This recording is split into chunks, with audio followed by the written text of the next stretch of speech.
আসসালামু আলাইকুম।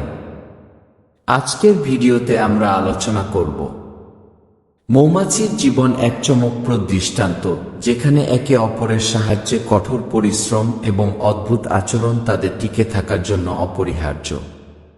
একটি মৌচাকের প্রতিটি সদস্য তার নিজস্ব ভূমিকা পালন করে, যেখানে কর্মী মৌমাছির কঠোর পরিশ্রম, রানী মৌমাছির ডিম পাড়া এবং পুরুষ মৌমাছির ড্রামাটিক সেক্সুয়াল সুইসাইডের ঘটনা আমাদের জন্য এক অজানা কিন্তু বিস্ময়কর পৃথিবী উন্মোচন করে। কি এরা মৃত্যুর জন্য মোটেও ভয় পায় না।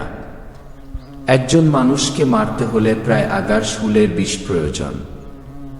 আনুমানিক 1 কেজি মধু সংগ্রহের জন্য 1100 মৌমাছি প্রায় 90,000 মাইল পথ ঘুরতে হয়, যা কিনা চাঁদের কক্ষপথের প্রায় 3 গুণ।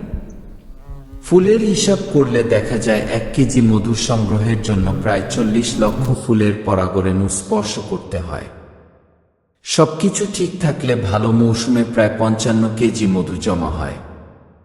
এসব তথ্য থেকে আমরা বুঝতে পারি কর্মী মৌমাছি কি পরিমাণ পরিশ্রমী। অপরদিকে রানী মৌমাছি শুধু খায় আর ডিম পাড়ে।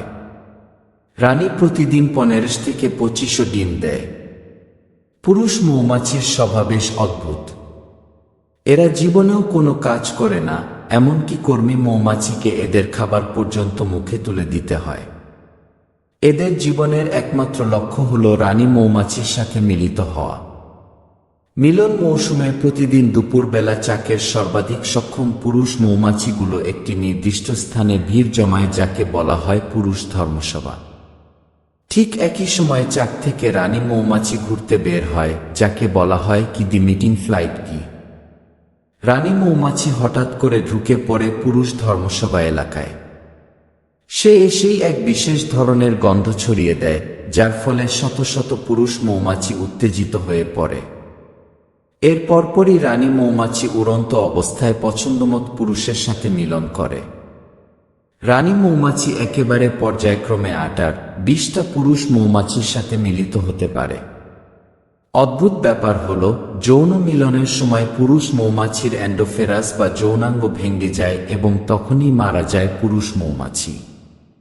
এজন্যই এই মিলনকে বলা হয় কি দি ড্রামাটিক সেক্সুয়াল সুইসাইড। কে একটি মৌচাক একটি মাত্র রানী আর স্ত্রী মৌমাছি থাকে। রানীকে কেন্দ্র করেই মৌচাক গড়ে ওঠে। যদি কোনো ডিম থেকে স্ত্রী মৌমাছির জন্ম হয়, সে শিশু স্ত্রী মৌমাছিকে কর্মী মৌমাছিরা লুকিয়ে রাখে যেন রানীর নজরে না আসে। রানীর নজরে পড়লে ওই শিশু স্ত্রী মৌমাছির নিশ্চিত মৃত্যু। শিশু রানী মৌমাছিটি বড় হলে 2 রানীর মধ্যে যুদ্ধ হয়। এতে 2টি পথ খোলা থাকে, হয় যুদ্ধে মৃত্যু, একজন অপরজনকে হত্যা করে মৌচাকের কর্তৃত্ব গ্রহণ করে, না হয় 2 জন আলাদা হয়ে পৃথক 2টি মৌচাক গড়ে তোলা। অনাকাঙ্ক্ষিতভাবে যদি কোনো রানী মৌমাছি মারা যায়, তবে সে খবর 15 মিনিটের মধ্যে সকল কর্মী মৌমাছি জানতে পারে এবং সম্মিলিতভাবে নতুন রানী মৌমাছি তৈরি করার উদ্যোগ নেয়। আরও কিছু অদ্ভুত বিষয় রয়েছে যা জানলে আপনারা অবশ্যই অবাক হবেন। পাশের গ্রাম মধু তৈরিতে 20 লক্ষ ফুল লাগে। শ্রমিক বা কর্মী মৌমাছি সারা জীবনে আধা চা চামচ মধু তৈরি করতে পারে। আরও একটা মজার ব্যাপার হলো, পৃথিবীতে মধু একমাত্র খাদ্য যা কখনোই পচে না। আমাদের পরবর্তী ভিডিওতে আরও নতুন ইতিহাস ও তথ্য নিয়ে আসব। এই ভিডিওটি যদি আপনার ভালো লেগে থাকে, তবে লাইক, শেয়ার এবং সাবস্ক্রাইব করতে ভুলবেন না। আল্লাহ রাব্বুল আপনার সহায় হন।